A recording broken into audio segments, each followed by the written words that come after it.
Have you ever walked into a room feeling calm and walked out feeling drained because of someone else's negativity?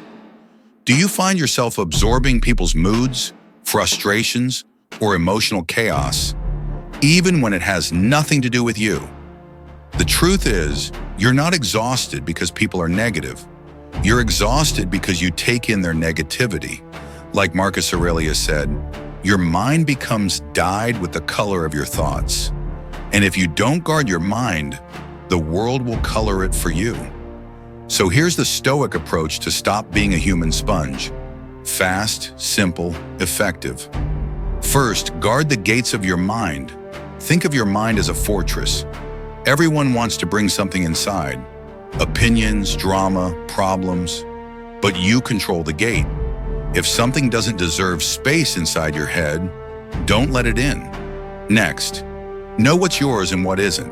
Their anger isn't your responsibility. Their stress isn't your mission.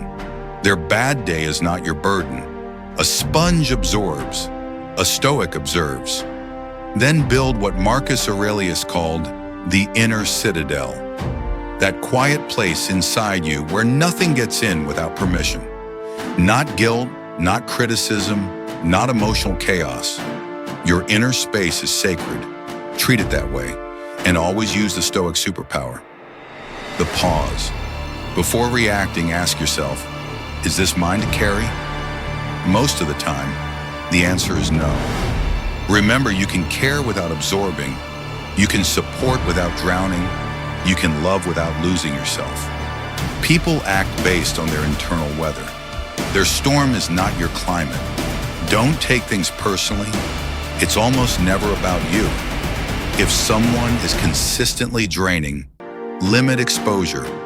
Protecting your peace isn't selfish. It's strategy. And above all, choose a new identity. I am responsible for my actions, not other people's emotions. That alone will free you from carrying everyone's weight.